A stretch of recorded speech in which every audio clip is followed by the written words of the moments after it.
Hello everyone. Our Spotlight series is the brainchild of myself after having learned of StoryCorps. It's become a labor of love for me, and it's truly heartwarming to see how folks have embraced it. Besides being on Facebook, we're also now on YouTube as well. Spotlight on Laurel, her history and her people, is presented by Noah White, the video guy, in cooperation with the Sentinel-Echo, and it airs weekly on WJTE-FM 98.5 The Light of London. No history lesson would ever be complete on Laurel County without the African American perspective. And we're excited today about our guest. Today we feature Laurel County's African American Heritage Center at the forefront of our conversation with one of its central curators, Mr. Wayne Riley. Wayne, good to have you with us. Thank you for having me. We'll begin, Wayne, by having you tell us about your family, beginning with your parents, your siblings, in your case, some cousins that you'll have to mention, and then your own family as well. I grew up in Laurel County in East Bernstead.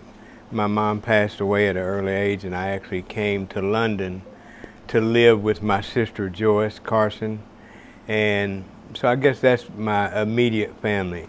I grew up with Joyce and her husband Junior, and their 6 kids, and my baby sister, so it was actually 8 of us kids in that house at one time.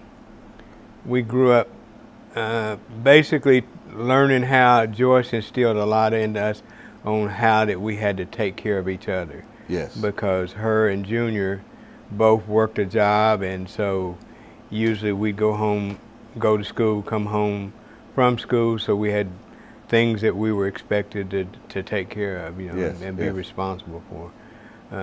So it makes better people too. So, like I said, at an early age, we just we lived out on Falls Road for a while, and then later on, Joyce and Junior built a house on Ready Mix Road, and that's where we all actually grew up at. Okay, all right. So you left London for a time, though. When was that? I left Kentucky in 1978. Okay, for an opportunity, obviously. Yeah, I left Kentucky and went to Washington, D.C. We were part, me and another cousin of mine went there. We were part of one of the first HUD projects that was done in the city of Washington, D.C., that was done in the northeast and the southwest part of D.C., renovating houses that at that particular time there was even houses in northeast and southwest D.C. that didn't have complete bathrooms in them. Okay, all right. And so you were part of that. That was that's amazing, though, that you actually were one of the ones that went and got that, because now HUD, you hear about that all the time, you know. But obviously, it was instilled in you to help people. You help each other. You help. You help others. I don't think it. When I went, I think it was more of an opportunity because there was just no jobs here in Laurel County, and the more I got involved in it, I think that's where the little bits and pieces started coming out of helping people. You know, everybody that's asking for help is not taking advantage. Some people really need that help. I agree with that 100%, and I've always believed that. You know, so now a couple of episodes back, we spoke with Charlie Pennington, who was a U.S. Marshal in the 1960s during civil unrest. Okay, I was born in 1965. I have a vague recollection. I have no recollection of any kind of civil unrest beyond what we still see today. Okay, but that was the turning point with Martin Luther King, and the 1960s was a tumultuous time. But he told us about a Norman Rockwell painting, featured a little girl walking to school, and actually I saw it on a morning news program just this past week. This little girl was a little African-American girl, was being escorted by these 4 U.S. Marshals to school because she was going to a nicer school than the white kids, and the white kids' parents didn't like that. And so they were giving these African American children a hard way to go. A very ugly time in our nation's history. But here's what a lot of people don't talk about, and I've never heard it mentioned. I have so many friends here in Laurel County, but it was a time of light and a time of new reflection too then. And Wayne, from your perspective, and you're a little bit older than me, not much, but a little bit older.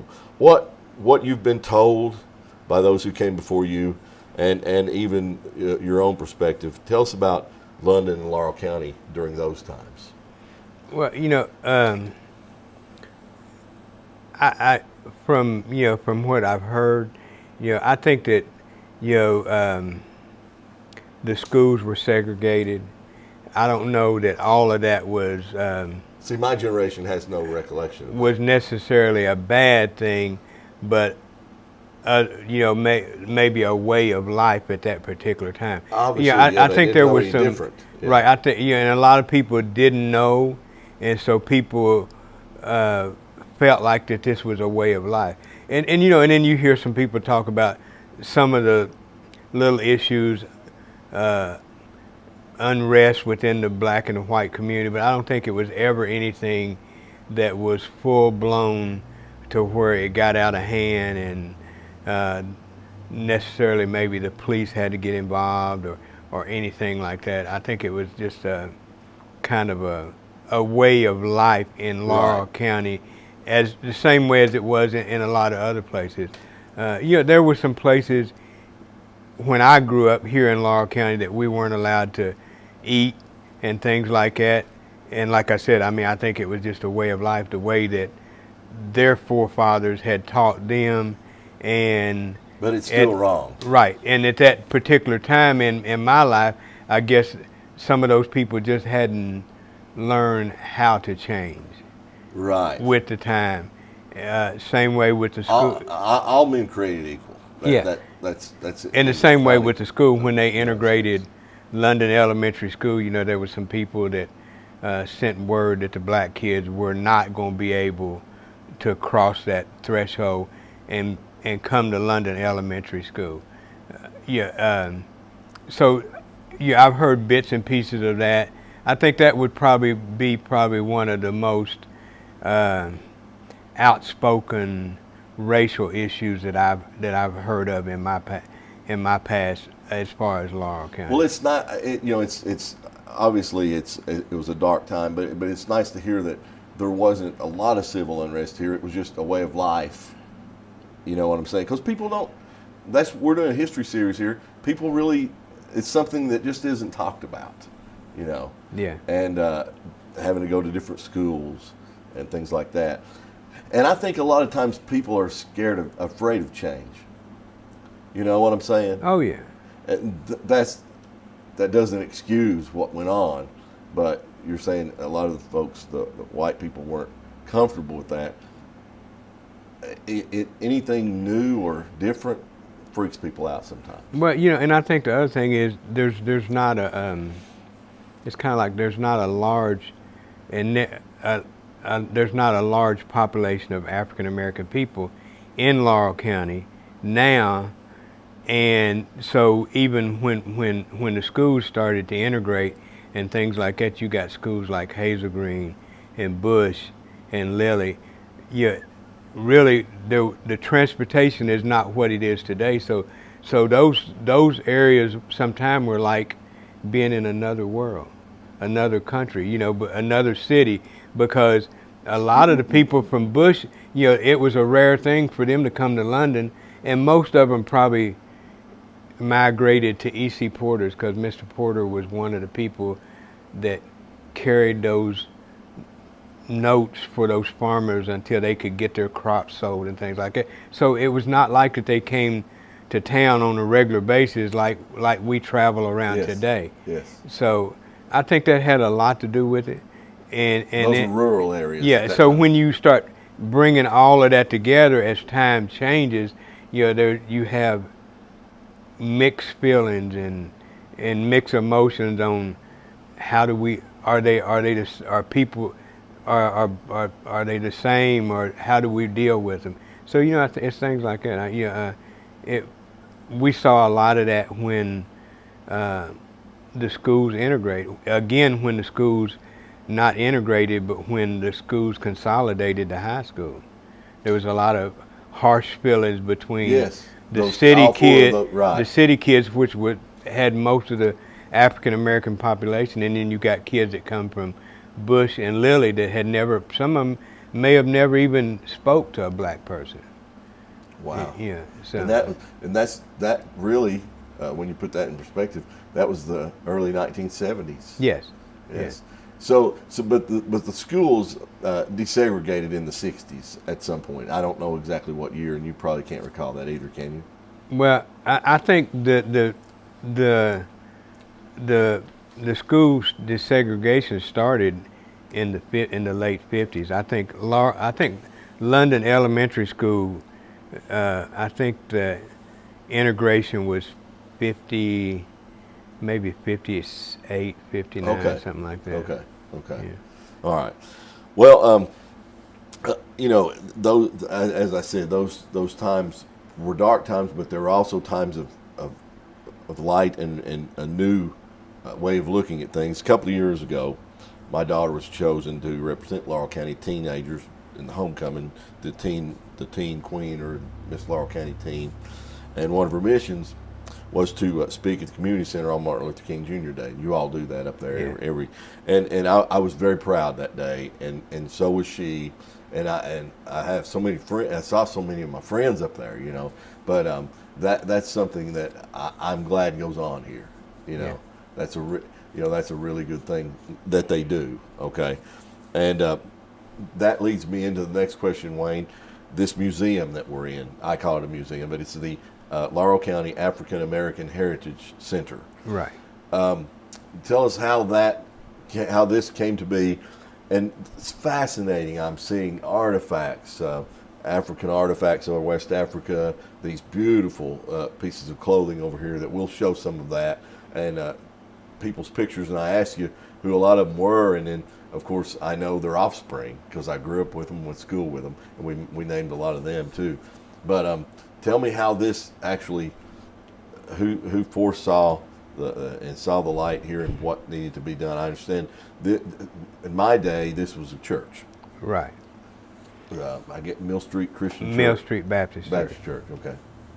Well, I guess the initial startup of this was that I was working in Nashville, and there was a bigger building on the back of this that actually was a two-story building that had an apartment for the pastor and a dining area and classrooms for the church and things like that on the back of it. But it had some structural problems, and the city was going to condemn it and tear it down. So when was this? What year was this? 2004. Okay. So I came back home, and my plan was originally just to try to save the original site of the church, and because it is a landmark of the African American community here in London. And I'm a carpenter by trade, and I came home and my goal was just to save this building, but we had to put something in it to satisfy the city, to where it just didn't look like a empty building. And me and Paul Carson, and we call him Junior, but Theodore Evans, were up here working, and we just decided that we were going to start a museum to research the history of the African American population of Laurel County. And that's kind of how it started. And you did a great job with it. I mean, so, and we'll get back to that, but tell me, you three guys taking that on, you started, and the older I get, the more I appreciate history, and I want to know where I came from, right. and how what it took to get us here to where we are now. But you started, I guess a whole new world opened up once you started wanting to dig back into the history, right? Yes. To the point of where we really find out that, at one time, probably the 2% population of African American people that we see in Laurel County now, at one time was much greater than that when the coal mines were very visible in East Bernstead and Pittsburgh.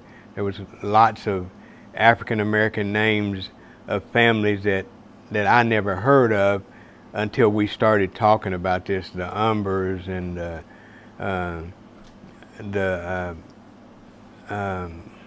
Yoakleys and people like that. Just a lot of different people that we never really heard of because they had moved on when the coal business went out of Laurel County.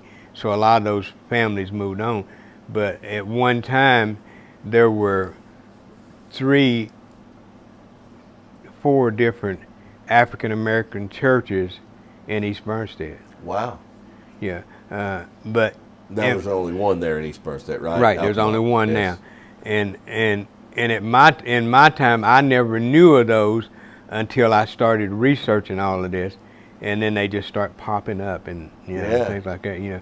We only knew of one room colored school, as they called them back then, in East Bernstein. That was the one that I went to until I was in the 2nd grade. But as we got to researching this, there actually was 2 more in East Bernstein. Really? So, okay. In 2 different locations. So I think as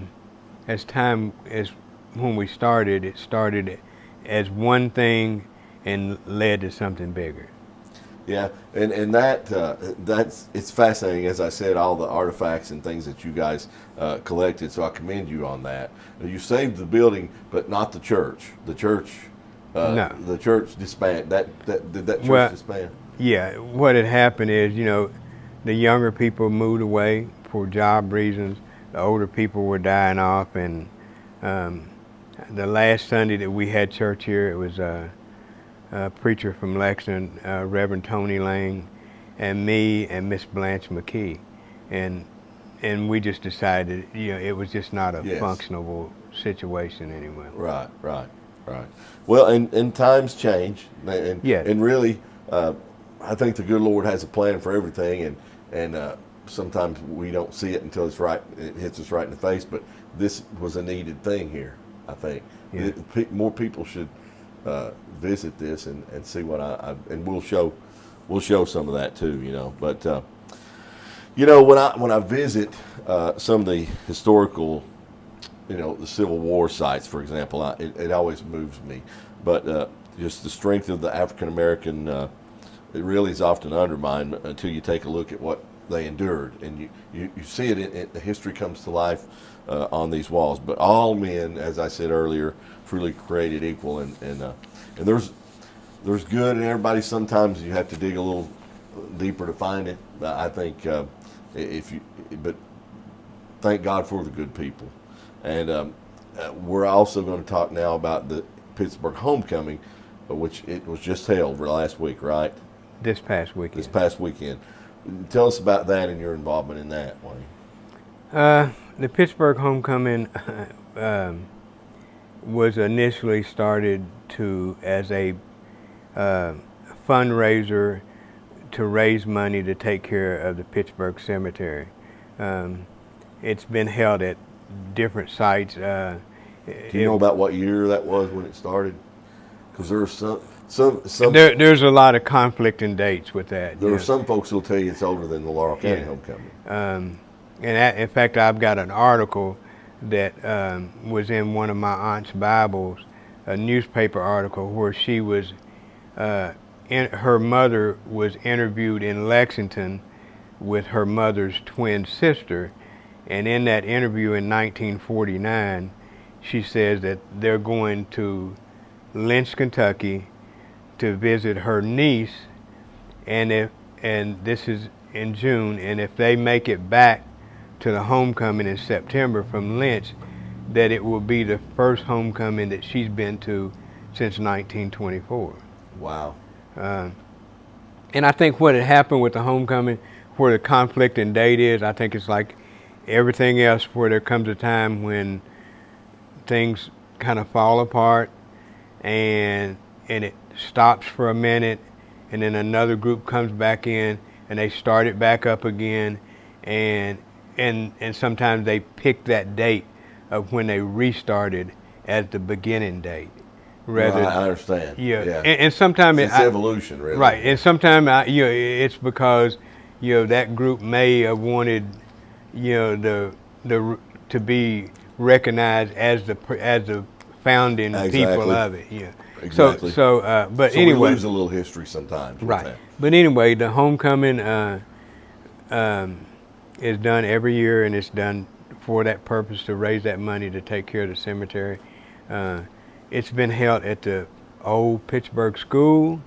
It was held right there on Old Richmond Road at the Christian Church there. At one time, it was held in that yard right there beside the church. And then I can't think of Miss Lizzie's last name, actually donated the land where the shelter house is now. Pittsburgh Park. Yeah, where the park's at now. And then it was moved from the church to the park. Okay. And hopefully it'll continue to thrive. A lot of folks get involved in that. I think that's one of the most popular beauty pageants there is around. Yeah. They'll have more contestants in that than they will the Laurel County Homecoming pageant. Some years, I think, maybe. Yeah. So that's always been a big deal. So, I hope it continues to grow and expand. And you have to get the younger people involved in the pride of it. Just like anything else, and realize what it means. To a lot of people who aren't here anymore, to keep it thriving. And I think that's true, very true. But I think along with the Pittsburgh homecoming, just like the Laurel County homecoming, I think we've gotten to the point of where we promote those pageants more so than we promote history and homecoming. Yes. Yeah. The homecoming has to be about bringing people back together so that they can meet with their old friends. Like a reunion. Yeah, right. okay. It's just like a reunion. Yeah, Where some of your friends may live away from here, but if you can invite them, if there's something that will attract them at one of those homecomings, then that makes it more family orientated, then they're going to come to it. Everybody's not interested in a beauty pageant. Mm-hmm. And so with that being said, you lose a lot. And most of the time at a beauty pageant, the people sitting around that are there, they're not interested in the homecoming. Right. They're interested in it's almost like two separate entities. Right. They're trying to make sure that their baby gets awarded prettiest eyes or prettiest hair or something like that. So they're not really in that homecoming mode and spirit. Right. Okay. Yeah. Well, tell us a little bit about the Heritage Farmers Market. I understand that you're kind of I don't know, the daddy of that, or well, you have help. But I mean, that's an awesome thing too. Well, before we get to the Heritage Farmers Market, we got to go backward. And 9 years ago, we formed what was called Grow Appalachia through a program through Berea College that began funded by the guy that owns Paul Mitchell Hair Care Product. Now when you say we, who was involved in that? Grow Appalachia. Grow Appalachia was actually popular actually a program that was started by David Cook and as the director, and John Paul DiGiorio, who owns Paul Mitchell Hair Care Products and Patron Tequila. And he was saying that because of the economy that he needed to spend some of his money here in the United States with the people that helped him make that money. And so we got lucky, and one of his vice presidents just happened to be from Harlan County. And he was telling him that he felt like that a lot of the obesity and health issues in the mountains was not necessarily from people overeating, but people eating unhealthy food now. And so with that, Grow Appalachia was formed, and I became one of the first partner sites with it. There was actually 4 sites the first year in Laurel, Clay, Bell, and Harlan County.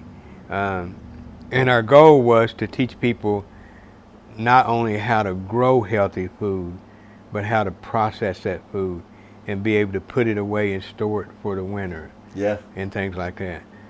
So we started out doing classes on healthy eating, how to grow it, how to grow organically, and so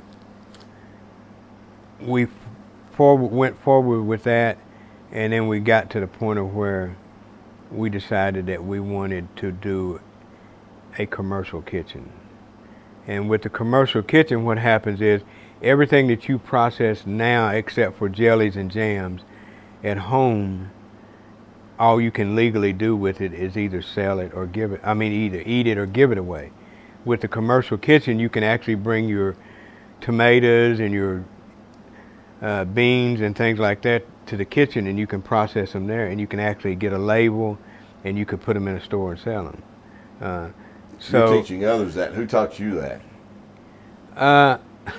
It's been a long process of classes through Berea College and Kentucky State University. But you grew up. Yes. Yeah. My sister. Right. My sister canned and froze, and then my aunt's done the same thing. But I really never really. My grandparents did too. I never really cared about it. Never thought I wanted to do anything with it. Right. But as you start doing this, it comes back to you. So my initial roots were there, but it was like it was stalemate. You don't even want to deal with it. I said when I left Kentucky. But it comes back alive in you. Right. Yes. When I left Kentucky, I swore I wasn't gonna never be in a garden again.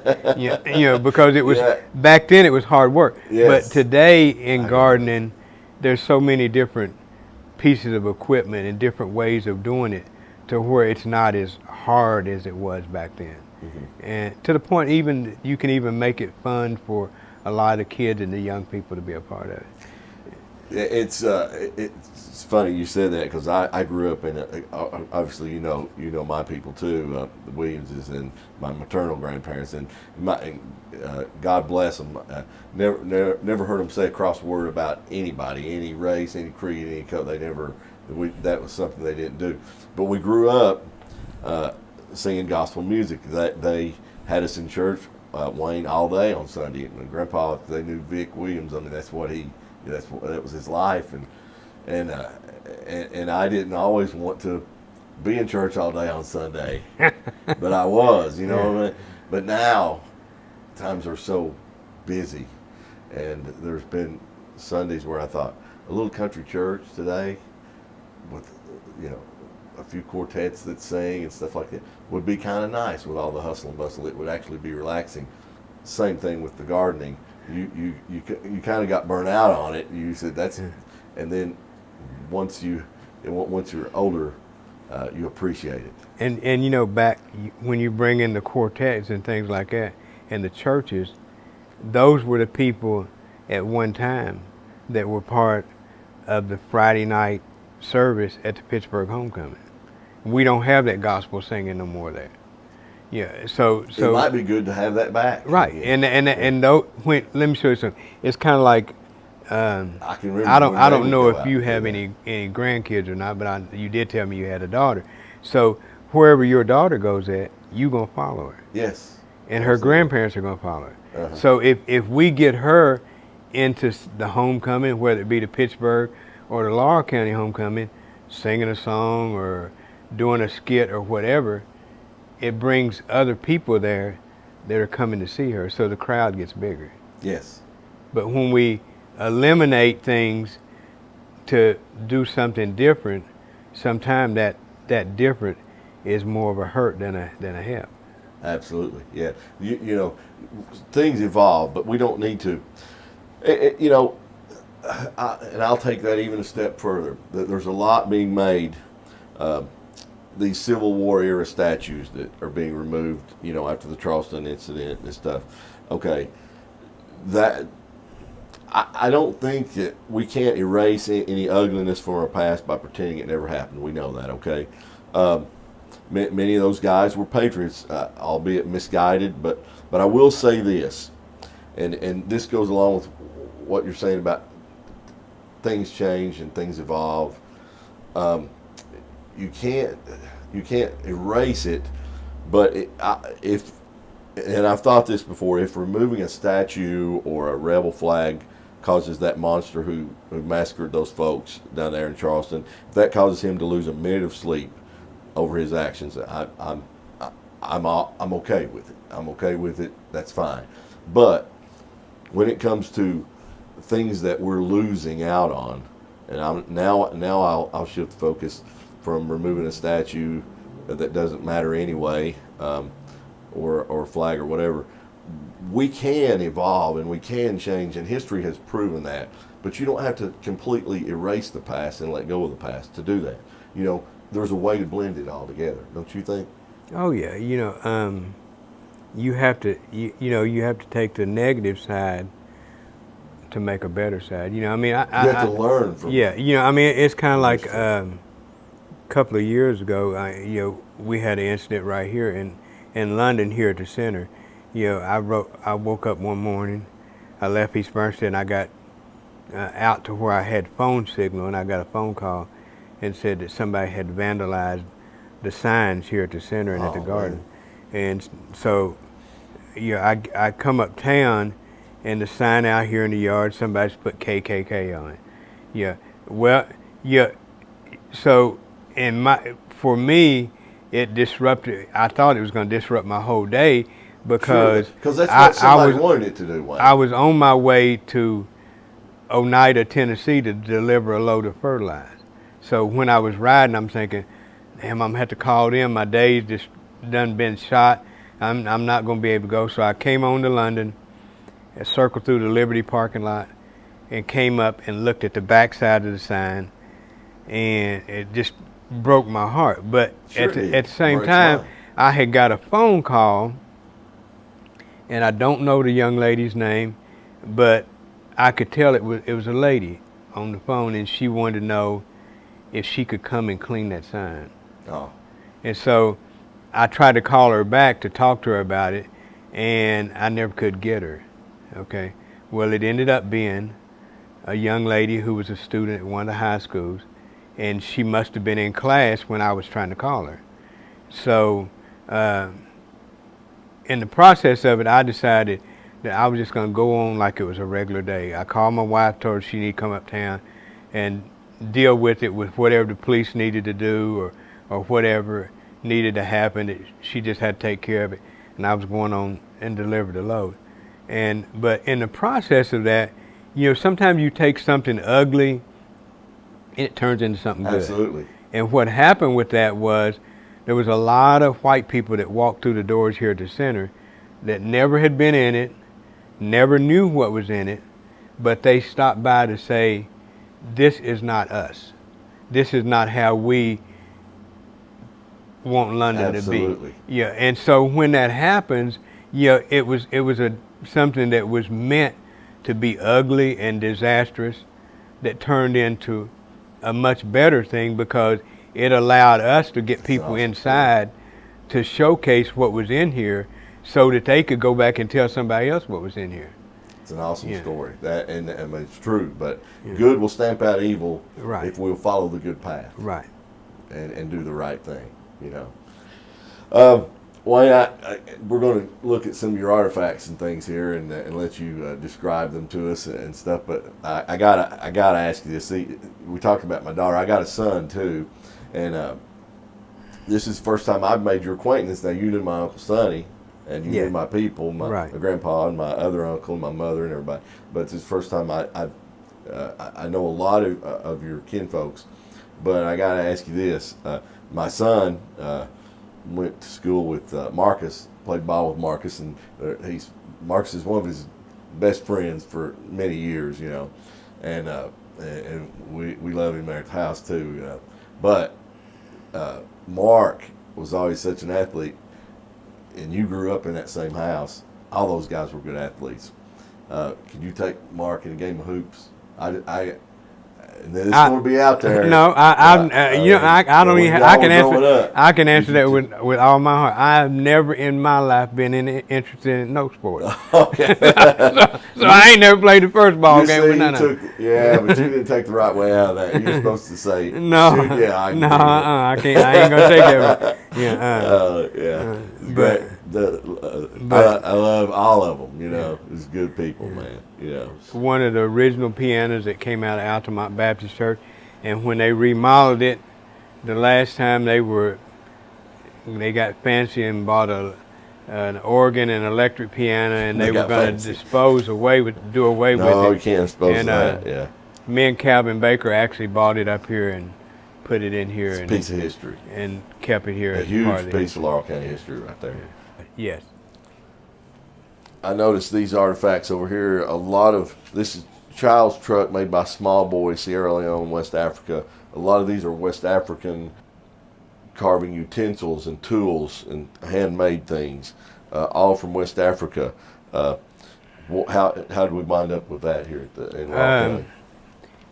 There was a lady that did missionary work from London, and she came by, and the kids here in Laurel County, we did a summer youth program, and they actually raised money through car washes that we actually sent to South Africa for them to buy clothes, uniforms, and things that they needed for school. So in return, that's awesome. They sent this stuff back to us. That's awesome. The things in this display case are, again, there's a lot of military stuff in there. That's Tony's military stuff. There's actually a gun in the bottom that was actually a Korean rifle during the Korean War, and my brother-in-law actually was in that war, and I tried to get that gun from him all of my life, and I never really knew the history behind it, but he got a citation while he was in the Korean War, but a sniper had them pinned down for like 7 days with that rifle, and he said back then they let him bring back stuff from over there, so that was the rifle that the sniper had them pinned down. Wow. This was a rostrum from, it says North Main Street Christian Church, and the significant thing, I think the interesting thing about this, historically speaking, the Colored Christian Church, 1887. Right. So that's definitely a piece of history. Right. And how did you end up with that? When they closed the church down, my sister Norma was a member there, and she went down there and got it and bought it up here. Wayne, thank you. Thanks for having me. You really don't know how much I appreciate it, you know. And we've dug up a lot of history here, and that's our goal. So it's been a pleasure.